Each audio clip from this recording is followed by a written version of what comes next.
E aí, pessoal, tudo bom? Então, nós vamos começar a resolver a prova de Química do Enem 2019, tendo como referência a prova azul, tá certo? Então, antes da gente começar a resolver, não esqueça de bater lá no sininho para receber as notificações, não deixe de dar o like no vídeo no final, tá certo? Espero que gostem e vamos tentar resolver essa prova aí, tirando todas as dúvidas que forem aparecendo, beleza? Então, vamos partir agora, questão 1, primeira questão que caiu na prova. Então vamos lá, primeira questão aí. Diz que para realizar o desentupimento de tubulações de esgotos residenciais é utilizada uma mistura sólida comercial que contém hidróxido de sódio e uma espécie química pulverizada. Quando é adicionada a água a essa mistura, ocorre uma reação que libera gás hidrogênio e energia na forma de calor, aumentando a eficiência do processo de desentupimento. Considere os potenciais padrão de redução da água e de outras espécies em meio básico, expressos no quadro. Então, está fornecendo as semi-reações de redução de algumas espécies aí. Qual é a outra espécie que está presente na composição da mistura sólida comercial para aumentar sua eficiência? Bom, então nós temos dois pontos aí nessa questão, tá, a serem observados. Primeiro ponto, ele diz que a água tem que estar presente e tem que haver a liberação de gás hidrogênio. E o segundo ponto, que tem que ter o aumento da eficiência, ou seja, que seja um produto colocado para que tenha a maior eficiência. E ele é dado as semi-reações de redução de algumas espécies aí. Bom, problema que envolve pilha, problema associado à pilha.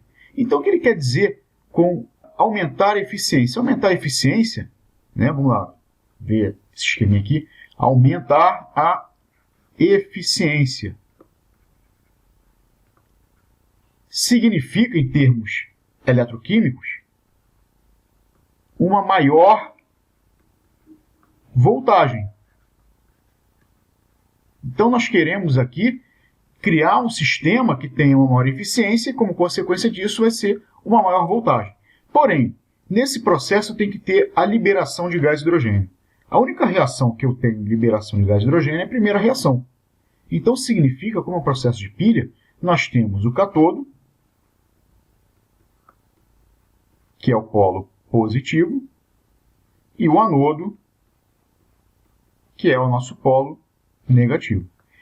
Quem vai vir para o cátodo? A reação que vem para o cátodo é justamente a reação que tem que ter liberação de hidrogênio, ou seja, ela vai ficar nesse formato aqui, um potencial de redução. Então, vamos repetir essa reação. Fica 2 de H2O mais 2 elétrons, formando H2, que é o hidrogênio gasoso, né? Mais 2 de OH-. E o potencial continua de menos 0,83. Bom, como eu quero maior voltagem, né, maior potencial aí, maior eficiência, eu vou ter que trabalhar com o cátodo, que eu já sei quem é, e eu vou ter que escolher uma das substâncias, aquela que tem o menor valor. Ou seja, de todas as substâncias, tirando a água, a que tem o menor valor é a que tem o alumínio. Então, o que vai acontecer? A gente vai trabalhar na forma de pilha, eu já sei quem é meu cátodo, e o anodo vai ser o alumínio. Só que o anodo, a gente vai escrever na forma invertida, porque o anodo ele vai sofrer o processo de oxidação. E aqui nós estamos trabalhando com redução. Então, a gente vai inverter a reação que tem o menor potencial.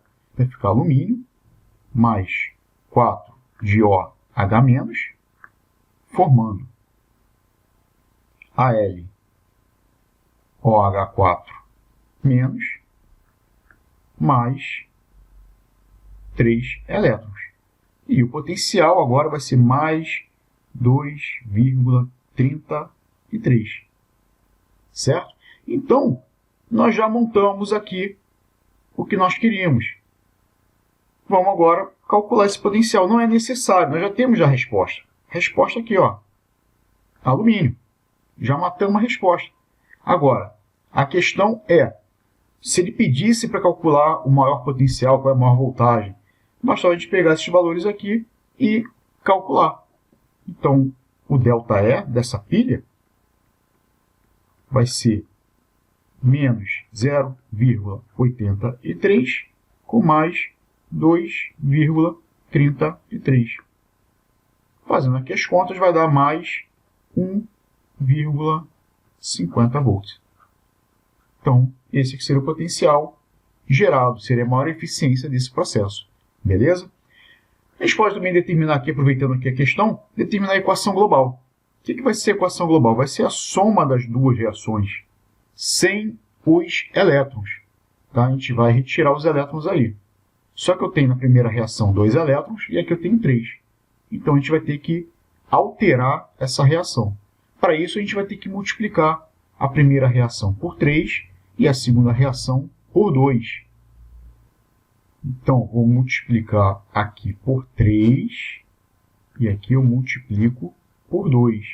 Quando a gente faz isso, vou passar a ter 6 de água, 6 elétrons, 3 de H2 e 6 de OH-. Aqui nós vamos ter 2 de alumínio, 8 de OH-, 2 de AlOH4- e 6 de elétrons. Eu vou cancelar. Se eu tenho 6 elétrons entrando, eu vou ter 6 elétrons saindo, ou seja, o fluxo de elétrons. Não posso perder elétrons aí. Tá? Eu tenho 2 alumínios, mais 6 de água. Aqui nós temos 8 de OH- e 6 de OH- do outro lado. Então, vou cancelar. Esse 6 com 8 vai sobrar 2. Então, mais 2 de OH-. Tá? E, nesse caso, não tenho mais ninguém para cortar. Tá? Então, vamos ter 2 de AlOH4-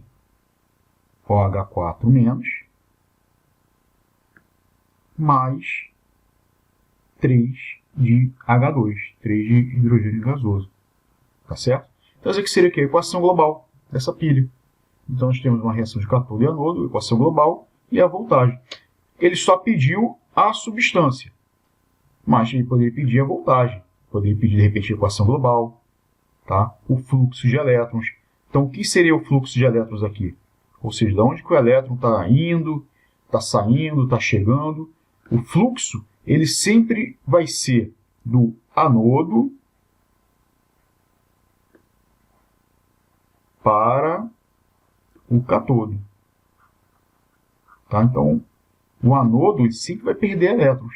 Esse elétron que é perdido, ele vem na corrente, né, vem no circuito, desculpa, e vai entrar no cátodo. Tá? Então, é sempre do anodo para o cátodo. Então, são questõezinhas aqui que aparecem. Questão de pilha. Gente, questão de pilha. Eletroquímica, de maneira geral, pilha ou eletrólise, sempre aparece no Enem. Tá? Às vezes mais de uma vez. Então, ter atenção, questãozinha fácil, bem tranquila, mas tem que tomar cuidado com os detalhes aí. Beleza? Vamos para outra questão agora. Bom, a segunda questão que caiu no Enem foi essa aqui. Diz que a glicólise é um processo que ocorre nas células, convertendo glicose em piruvato. Durante a prática de exercícios físicos que demandam grande quantidade de esforço, a glicose é completamente oxidada na presença de oxigênio. Entretanto, em alguns casos, as células musculares podem sofrer um déficit de oxigênio e a glicose ser convertida em 2 moléculas de ácido lático. As equações termoquímicas para a combustão da glicose e do ácido lático são respectivamente mostradas a seguir. Então, combustão da glicose com combustão do ácido lático. O processo anaeróbico é menos vantajoso energeticamente por quê? Então, o que seria esse processo anaeróbico? Seria a conversão da glicose em ácido lático. Esse seria o processo que ocorre, tá? Que ele está querendo aqui. Então, o que vai acontecer? Nós queremos da glicose chegar ao ácido lático. E temos 2 reações aqui. Aqui nada mais é do que um problema termoquímico que envolve lei de Hess. Tá? Então, se eu considerar aqui a primeira reação, reação 1, aqui vai ser reação 2. Na reação 1, eu tenho a glicose no lado dos reagentes, perfeitamente, e eu vou repetir essa primeira reação. Então, vou ter o C6, H12, O6, mais 6 de O2, formando 6 de CO2, mais 6 de H2O. E o ΔH, né, vai ser menos 2.800 kJ. Tá? Então, repetir a primeira reação. O que vai acontecer na segunda? A gente quer obter o ácido lático. Então, vou ter que inverter a segunda reação. Tá? Então, a gente vai invertendo a segunda reação. Vamos ter 3 de CO2 mais 3 de H2O, formando o ácido lático, CH3, CH, OH, COOH, mais 3 de O2, tá certo? Então, essa aqui é a reação que vai ser obtida. Porém, nós temos aqui um detalhezinho. Ele diz que é um processo anaeróbio. Tá? Então, o processo anaeróbico é um processo que ocorre na ausência de oxigênio. Então, eu não posso ter oxigênio sobrando ou faltando. Não pode ter oxigênio. Ou, no caso, o O2. O que vai acontecer? Eu tenho 6 de um lado e 3 do outro. Então, eu não posso ter isso. Para equilibrar, eu vou ter que, nessa segunda equação, eu disse que teria que inverter, né? Eu vou inverter e também multiplicar por 2. Tá? Então, além de inverter, tem que haver multiplicação por 2. Então, vamos alterar aqui. Então, aqui, ao invés de 3, vai ser 6 mols. Aqui vai passar 2 mols. E aqui vão ser 6 mols. Além disso, eu vou ter que multiplicar esse valor. Como eu inverti a reação, vai passar a ser um valor positivo. E 1.344 vezes 2 dá 2.688 kJ. Repara que esse processo...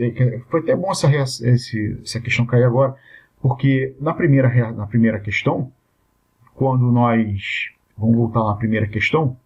Quando multiplicava, a gente só multiplicava a reação, não multiplicava os valores. Isso dentro da termoquímica, da eletroquímica, a gente não multiplica a voltagem. Já na termoquímica, nós temos que multiplicar os valores, porque são quilojoules associados ao número de mols. Então, se eu estou alterando o número de mols, vou estar alterando a energia. Então, atenção também a isso. Bom, feito isso, a gente pode fazer agora os devidos cortes. Então, vamos cortar 6 de CO2 com 6 de CO2. Vou logo cortar também o A2, né, porque não pode ter oxigênio. 6 de água, 6 de água. Então, vai sobrar C6, H12, O6, formando 2 de CH3, COH, COOH.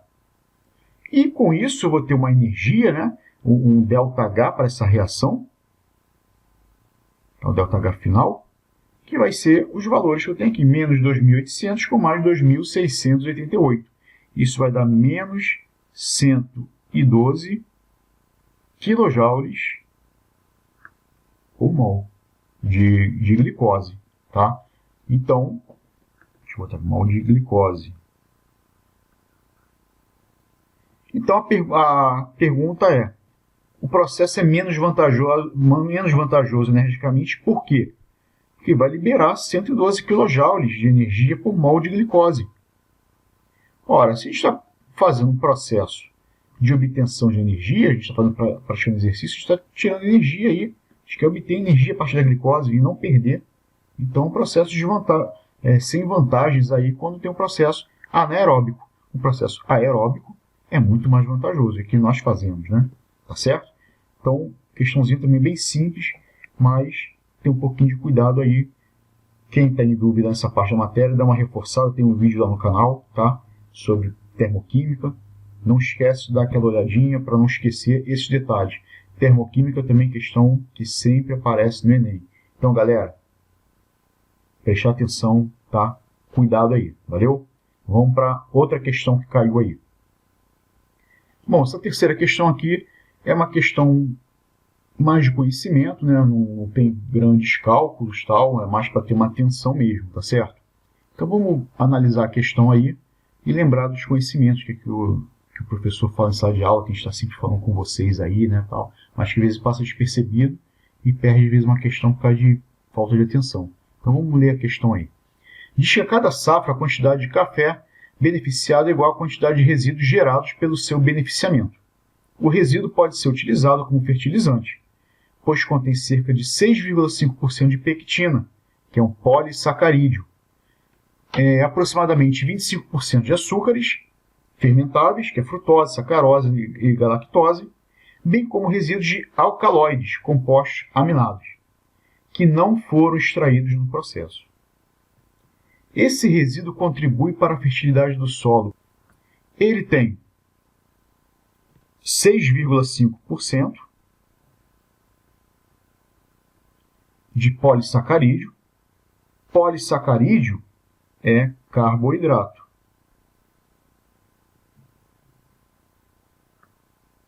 Carboidrato.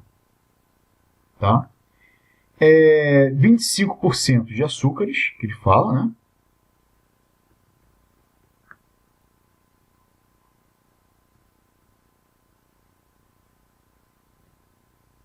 Açúcares. E, no caso, o restante é alcaloide. Não precisa fazer esse cálculo. Esses alcaloides, eles são compostos aminados, então são aminas.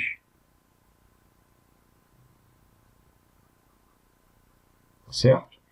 Bom, observando aqui, carboidrato, né, é carbono e hidrogênio. Açúcares, carbono, hidrogênio e oxigênio. Amina, carbono e nitrogênio, beleza, né? No caso, amina, carbono e nitrogênio, tá? E também tem o hidrogênio também. Mas o hidrogênio também aparece em todos, então vamos lá. Então esse resíduo contribui para a fertilidade do solo, pois possibilita a reciclagem de carbono e nitrogênio. Nós temos carbono e nitrogênio. Então, verdadeiro. Possibilitando essa reciclagem. E vai voltar. É o ciclo, né, do carbono e do nitrogênio aqui presente. Tá certo? Então, resposta letra A, também bem tranquila. Promove o deslocamento do alumínio. Não tem fala de alumínio aqui, pelo menos assim, não vi. Né? Melhora a compactação do solo por causa da presença da pectina? Não tem nada a ver. Eleva o pH do solo em função da degradação dos componentes do resíduo. A amina é básica, mas não seria tanto também. E apresenta efeitos inibidores de crescimento para a maioria das espécies vegetais pela cafeína? Não. É um resíduo que vai servir como fertilizante. Como é que vai inibir o crescimento? Então não faz sentido. Então a resposta é a letra A, tá certo? Era só lembrar, como falei, lembrar das aulinhas, carboidrato, carbono, hidrogênio, açúcares. Lembra da glicose logo, né? Até ele fala glicose ele fala frutose, sacarose, galactose, né? E os alcaloides, aminas que tem carbono e nitrogênio. Tá certo? Então a resposta é letra A, questãozinha tranquila, mas também tem que ter a lembrança, tem que ter atenção. Não tem nenhum cálculo, mas é a questão da atenção dentro dos estudos, beleza? Vamos para outra questão. Bom, na questão 103 aí diz que estudos mostram o desenvolvimento de biochips utilizados para auxiliar o diagnóstico de diabetes mellitus, doença evidenciada pelo excesso de glicose no organismo. O teste é simples e consiste em duas reações sequenciais na superfície do biochip, entre a amostra de soro sanguíneo do paciente, enzimas específicas e reagente, iodeto de potássio, conforme mostrado na imagem. Então aqui está a imagem do biochip. antes da adição e depois da adição do soro. Ou seja, quando antes da adição ele está incolor, vamos dizer assim, e depois ele adquire uma coloração. Tá? Após a adição do soro sanguíneo, o fluxo desloca-se espontaneamente da esquerda para a direita, promovendo reações sequenciais conforme as reações 1 e 2. Na primeira, a conversão de glicose do sangue em ácido glucônico, gerando peróxido de hidrogênio. Na segunda, o peróxido de hidrogênio reage com íons iodeto, gerando o íon triiodeto, água e oxigênio. O tipo de reação que ocorre na superfície do biochip nas duas reações do processo é, então vamos lá, reação de análise. Reação de análise é análise ou decomposição. O que é uma reação de decomposição, ou no caso aqui análise? Nós temos um reagente e vai haver a formação de 2 ou mais produtos. E não é o caso. Nós temos aqui 3 reagentes, aqui nós temos 2 reagentes, então não pode ser análise. Síntese ou adição. Nós temos mais de um reagente formando apenas um produto. Então aqui nós temos 2 produtos, aqui nós temos 1, 2, 3 produtos. Então também não pode ser de síntese. Oxirredução. Oxirredução tem que ter a transição de elétrons. Então vamos procurar ver aí se existe essa transição de elétrons. Tá? Então, por exemplo, analisando aqui a primeira questão, né, a primeira reação, o oxigênio tem NOx 0. A água aqui tem NOx mais 1 para o hidrogênio e menos 2 para o oxigênio. Aqui esse oxigênio não vai praticamente alterar, mas aqui na água oxigenada já altera. Né? Então aqui o hidrogênio tem NOx mais 1 e o oxigênio NOx menos 1. Tá? Aqui no caso é um peróxido. Todos os peróxidos, o oxigênio tem NOx menos 1. Tá? Então já ocorre aqui uma oxirredução. Tá? Em particular aqui, até também uma forma de se ver esse oxigênio. Aqui nós temos 6 oxigênios e aqui nós temos 7. Então de 6 para 7 está ocorrendo um aumento de oxigênio. Está ocorrendo um processo de oxidação. Então a gente está oxidando aqui essa molécula. E aqui o oxigênio, ele está, no caso aqui, está havendo também um processo de aumento do NOx aqui em relação a esse oxigênio, de 0 para menos 1. Tá? Então, ele está diminuindo o NOx, na verdade, de 0 para menos 1. Então, está havendo um processo de redução. Então, ocorre a oxidação e aqui a redução. Então, com certeza, é um processo de oxirredução. Aqui vai ser a mesma coisa. Tá? A água oxigenada, o oxigênio tem NOx menos 1. Aqui ele está indo para o NOx menos 2 e NOx 0. Tá? Então, o mesmo elemento, aqui, o iodo, né, aqui, o iodeto tem NOx menos 1 e aqui continua com NOx menos 1 também. Tá? Então, o que está havendo aqui?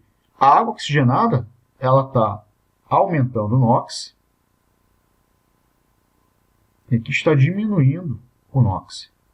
Então, é um processo de auto-redox.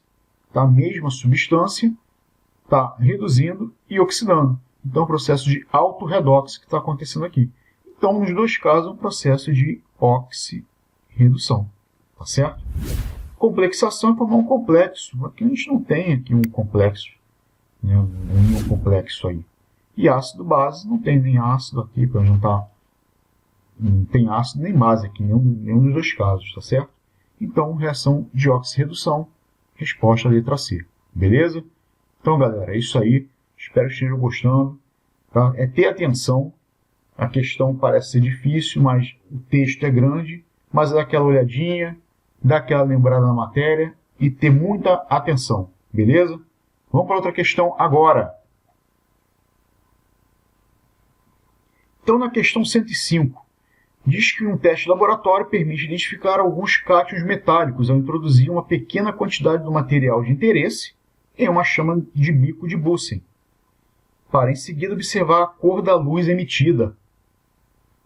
A cor observada é proveniente da emissão de radiação eletromagnética ao ocorrer a...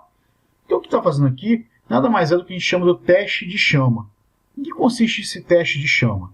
A gente pega uma solução, né, desconhecida, ou então, às vezes até mesmo conhecida, para ver a coloração que ela vai ter. Essa coloração depende basicamente da presença do cátion ali presente, né, do íon metálico que a gente está falando aqui. Então, o que vai acontecer? Um exemplo disso são as lâmpadas que nós temos na nossa casa ou na rua. Tá? Essas lâmpadas, por exemplo, a lâmpada da rua, que é aquela lâmpada mais amarelada, né, aquela cor amarela em algumas ruas, então aquela lâmpada ali é formada a partir de sódio. Tá? Cátions de sódio ali, então ela fica aquela cor amarela. Dentro da nossa casa, uma lâmpada geralmente fluorescente, né, tem vapores de mercúrio. Tá? Então, a coloração que nós vamos ter aí nada mais vai depender do metal. Fogos de artifício. Fogos de artifício é aquela coloração que nós temos vermelho, verde, azul. A coloração depende do metal que está ali, do íon metálico que está ali presente. E quando ocorre a explosão, vai ter liberação daquela coloração associada ao metal ali. Bom, tiro traçante, a gente vê, né, às vezes filme, até mesmo no noticiário, né, o traçante passando, tal, aquelas cores também é devido ao íon metálico que está dentro daquela bala traçante ali. Bom, como é que funciona essa emissão de cor? Essa emissão de cor nada mais é do que o modelo de Bohr. Tá? Então, o que diz o modelo de Bohr? Tá? Ele vai trabalhar justamente com a energia dos elétrons. Tá? Então, se nós tivermos aqui o núcleo do átomo, como é que vai funcionar isso? Nós temos aqui os elétrons, as camadas de elétrons, né? Então, nós vamos ter um elétron aqui, tá? Ele está no nível dele já preenchido, esse nível está preenchido, e nós temos aqui um nível que não está preenchido ainda. Então, o que vai acontecer em particular com esse elétron? Ele vai receber uma energia. Quando ele recebe essa energia em particular, pelo problema, é o calor, nos fogos de artifício, é o calor. Tá? Então, quando o elétron recebe essa energia, ele vai pular para uma órbita com um nível maior. Ou seja, ele está muito energético. Essa órbita que ele se encontra não consegue absorver essa energia dele, está muito agitado, então ele vai para um nível superior, ou seja, um nível maior que comporte ele com essa energia toda. Quando ele vem para esse nível anterior vai ficar vazio. Então, ele totalmente energético, ele tem que voltar para o lugar que ele estava. Então, ele vai perder essa energia na forma de luz. Então, ele vai emitir luz devido à perda de energia. Ele perde energia, o que vai acontecer com ele? Ele vai retornar para a órbita de origem dele. Então, o modelo de Bohr ele explica justamente a energia adquirida pelo elétron. Então, ou seja, o elétron está no nível dele, tranquilo, ele recebe uma energia. Quando ele recebe essa energia, ele salta para um nível superior, uma órbita superior. Tá? Só que a órbita que ele estava antes fica vazia. Então, para ele completar, ele tem que perder essa energia, que ele perde na forma de luz, e volta novamente para o nível que ele estava. Tá? Então, que luz é essa? Vai ser justamente a perda energética do elétron, a perda de energia do elétron. E a cor da luz vai depender de quem? Do metal que eu vou estar utilizando. Então, analisando aqui as questões, nós temos que mudança da fase sólida para a fase líquida do elemento metálico? Não. Combustão dos cátions metálicos provocada pelas moléculas de oxigênio na atmosfera? Não. O cátion não sofre combustão. Não tem nada disso. Diminuição da energia cinética dos elétrons em uma mesma órbita na eletrosfera. Sim, ele vai até diminuir a energia, vai perder energia, só que não é na mesma órbita, vai ser em órbita diferente. Transição eletrônica de um nível mais externo para outro mais interno na eletrosfera atômica. Então, ou seja, a emissão de luz é justamente isso. Ele vai transitar de uma órbita mais externa, né, de um nível mais externo, para um nível mais interno. Com isso vai ter a formação, a liberação de luz aí. Tá? Então, resposta, letra D. promoção dos elétrons que se encontram no estado fundamental de energia para níveis mais energéticos. Não, ele não vai ser promovido no estado fundamental. Ele ainda está falando que é um cátion. Tá? Então, resposta letra D de dado. Beleza? Então, modelo de Bohr, tá? Questão que trata também de modelos atômicos. Questãozinha simples. Então, é ter atenção. Beleza? Vamos para outra questão agora.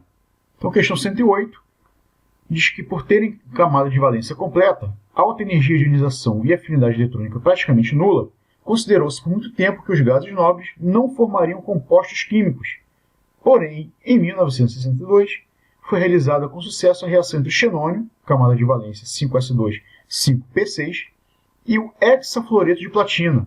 E desde então, mais compostos novos de gases nobres vêm sendo sintetizados, ou seja, estão fazendo compostos de gases nobres.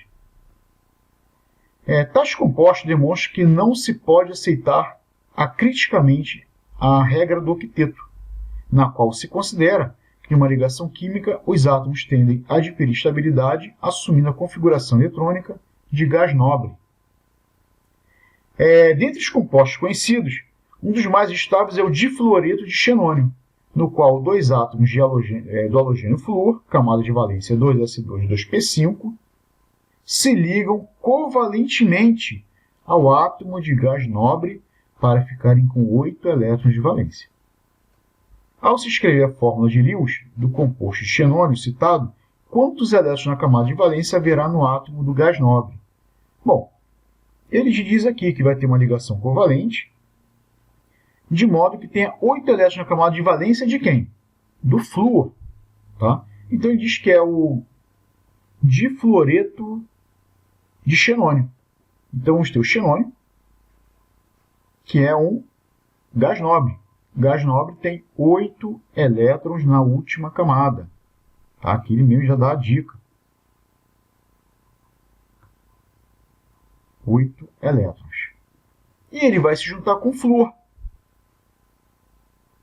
que tem 7 elétrons na camada de valência. Como é difluoreto, 2 flúor. E ele faz ligação covalente. Então, fazendo ligação covalente, né? Par de elétrons, primeiro flúor, segundo flúor. Então, nós temos a formação da ligação do difluoreto de xenônio. Bom, ele quer saber quantos elétrons há na camada de valência do gás nobre. Então, nós vamos ter 8 elétrons dele, com mais um do flúor, 9, com mais um do outro flúor, 10. Então, um total de 10 elétrons na camada de valência, tá? Dentro dessa ligação química aqui. Então, resposta, letra C. Então, questão bem simples, tá? Também sobre ligações químicas. Então, só ter atenção. No caso aqui está havendo uma expansão da teoria do octeto. Tá? A gente está tendo mais de 8 elétrons na camada de valência do gás nobre. Beleza? Então, qualquer dúvida, dá uma olhadinha no meu vídeo de ligações químicas. Tá no meu canal, dá uma olhadinha. Tira essas dúvidas, ligação iônica, ligação covalente, ligação coordenada, ligação metálica, teoria do octeto, casos que são contrários à teoria do octeto, que é o que está acontecendo aqui, tá certo? Então, dá uma olhadinha lá, dá uma notificação lá, bate o sininho para vocês receberem as notificações, tá certo? Não esqueçam disso, beleza? Vamos para outra questão. Então, a outra questão, questão 112 aí. Diz que os hidrocarbonetos são moléculas orgânicas com uma série de aplicações industriais. Por exemplo, eles estão presentes em grande quantidade nas diversas frações do petróleo e normalmente são separados por destilação fracionada, com base em suas temperaturas de ebulição. Né? Então, são separados dentro das temperaturas de ebulição de cada composto aí. O quadro apresenta as principais frações obtidas na destilação do petróleo em diferentes faixas de temperatura. Então, nós temos as frações, né, com as temperaturas, e aqui os exemplos dessas frações e o número de carbono presente para cada fração aí. Na fração 4, que é a fração aqui do óleo diesel, né, a separação dos compostos ocorre em temperaturas mais elevadas. Por quê? Bom, primeiro caso aqui nós temos que ver o seguinte. Nós estamos trabalhando com hidrocarbonetos, tá? hidrocarboneto faz a interação do tipo dipolo induzido. Se é um dipolo induzido, é uma interação fraca. É uma interação mais fraquinha aí. Então, nós temos dipolo induzido, dipolo-dipolo e ligação de hidrogênio, isso para compostos covalentes. Tá? Então, o dipolo induzido é uma interação fraca, só para a gente dar essa lembrada aí. O que diz na teoria, né, sobre propriedades físicas dos compostos? O que diz na teoria sobre propriedades físicas de compostos orgânicos? Primeiramente, a gente tem que analisar o tipo de interação. Já sabemos que fazem todos de polo induzido. Tá? Então, já matamos aí parte do problema. A segunda parte diz o seguinte: óleo diesel, que ele está querendo analisar. O óleo diesel ele tem de 14 a 18 carbonos. Então, nós temos uma cadeia muito longa com hidrocarbonetos. Tá, vou exagerar um pouquinho aqui. O que acontece? Quanto maior for o tamanho da cadeia, maior vai ser a temperatura de ebulição, o ponto de ebulição. Isso por quê? Porque nós vamos ter, aqui nesse caso, a presença dessas moléculas, né, a interação de uma molécula com outra. Tá, vamos fazer aqui uma repetição aqui. Então, mesmo sendo uma interação mais fraca, nós vamos ter mais pontos de contato entre os átomos, tá, de uma molécula com outra. Então, ou seja, a gente vai ter atração em vários lugares. Tá? Então, isso vai determinar a elevada temperatura de ebulição para esse tipo de composto. Tá certo? Então, o que vai determinar justamente é essa quantidade. A cadeia é muito longa. Então, analisando aqui, na fração 4, a separação dos componentes ocorre em temperaturas mais elevadas. Por quê? Suas densidades são maiores? Não, não tem nada a ver. O número de ramificações não tem nem ramificação, a gente está nem trabalhando com ramificação aqui. Né? A solubilidade do petróleo é maior? Não. As forças intermoleculares são mais intensas. Nós temos uma maior intensidade devido ao tamanho da cadeia. Então, letra D. A cadeia carbônica é mais difícil de ser quebrada? Não, pelo contrário. Até nesse caso aqui, se for ver de uma estrutura para outra, fica mais fácil, porque a ligação é mais fraca. Tá? Só para tomar cuidado aqui, nesse caso, as forças intermoleculares são mais intensas, porque a gente está comparando somente hidrocarboneto com hidrocarboneto. Tá? Então, tomar esse cuidado aí. Também matéria que tem vídeo aqui no canal, tá certo?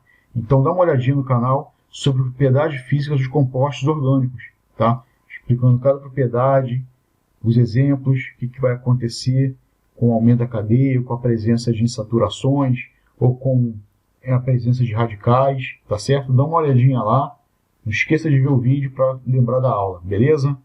Vamos para o outro exercício agora.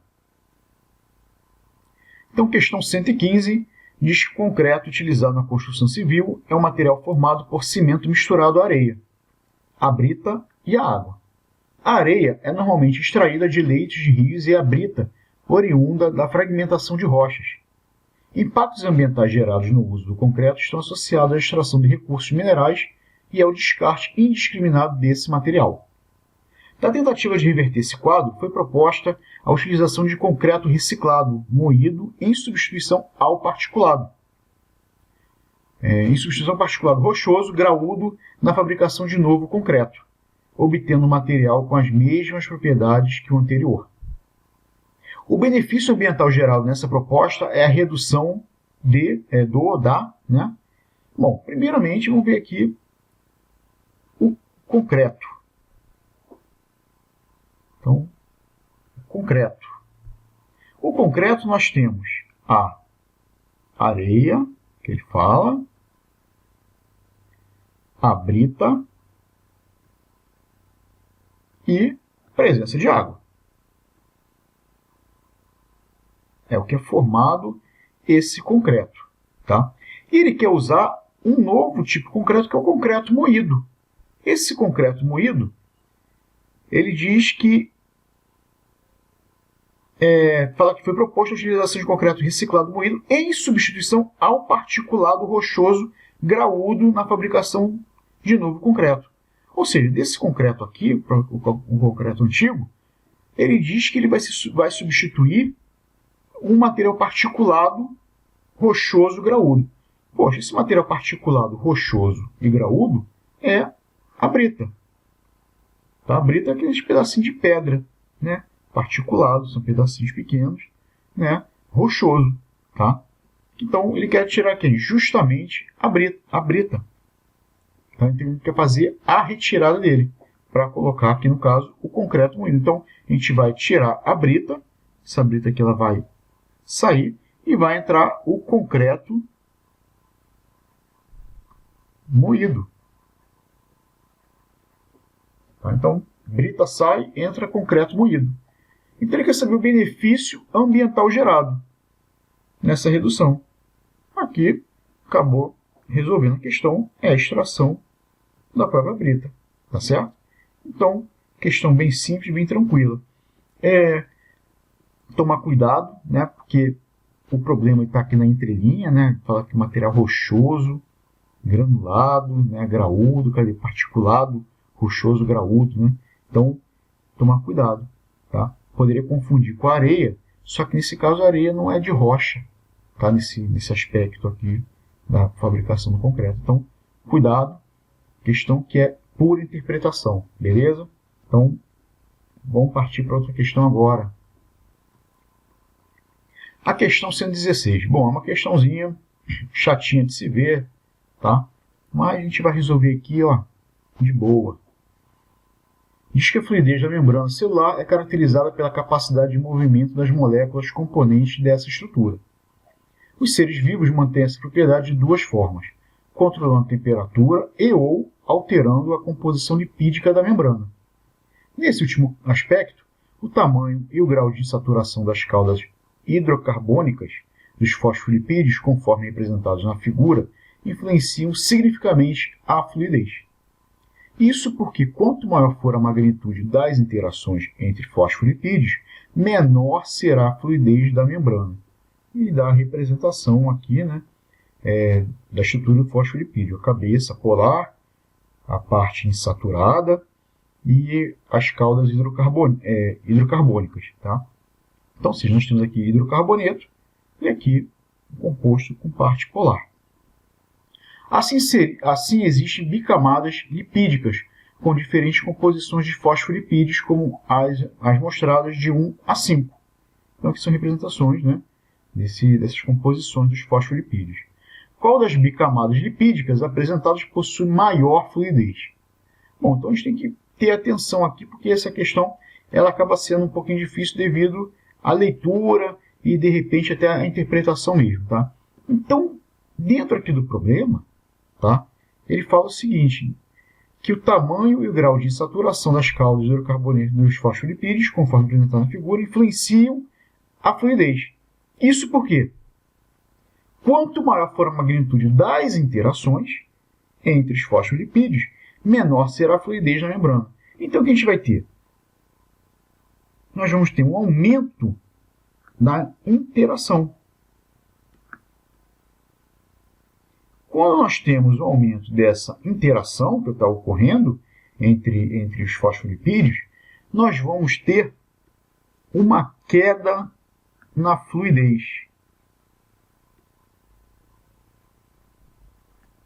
Então a fluidez vai diminuir quando tem um aumento da interação. E com isso, né, no caso, essa interação está associada a quem? A um aumento também da magnitude. Tá certo? Das interações. Magnitude das interações. Então, a interação está associada ao aumento dessa magnitude, né? E com isso vai ter a diminuição da fluidez. Então ele quer saber quem vai apresentar a maior fluidez. Tá certo? Então vamos analisar aqui o seguinte. Nós temos aqui as moléculas. Temos aqui logo de cara a molécula 4 e 5. Em termos de tamanho, a molécula 4 e 5, olha, são enormes. Olha lá, o tamanho delas aqui. Elas são grandes. Tá? Então, a 4 e 5, elas não podem ser, porque são grandes. Tá? E, nesse caso, não vai aumentar a interação. Por elas serem grandes, elas aumentam a interação. Nós vimos agora a questão do petróleo, né? Ainda há pouco. Então, já está fora. Então, vamos analisar as moléculas 1, 2 e 3. Tá? Nesse caso aqui, a molécula 1, ela vai ser uma cadeia pequena, tá? Só que ela não vai ter a insaturação. Insaturação que é essa quebradinha aqui, ó, que está representando. Então, não vai ter. A 1 não tem insaturação. Então, não vai fazer parte. E nós temos a 2 e a 3, que tem insaturações aí. Tá? Só que vamos prestar o seguinte. Todas na figura 2, todas têm insaturações. Já na 3, ó, a primeira aqui já não tem, a terceira aqui já não tem, a última já não tem saturação. Ou seja, elas não dão a quebradinha que está tendo aqui. Então, a questão está associada à molécula 2. Então, quem tem a maior fluidez vai ser justamente a molécula 2, porque ela está seguindo as especificações, né, dessa molécula e também devido à presença da interação e diminuindo a fluidez. Quando a gente quer maior fluidez, tem que ter o quê? Menor interação. Beleza? Então, assim, uma questão não é difícil, mas é ruim de analisar. É complicado de se analisar. Imagina na hora da prova você lá nervoso e ter que ficar vendo cabecinha, ficar vendo desenho. Isso daí confunde, mas não é uma questão totalmente difícil. É uma questão que envolve também interações químicas, tá certo? Então, gente, preste atenção no enunciado, lê com calma, tá? Que vai ser, ó, GG, tá? Tranquilinho, beleza? Vamos para outra questão.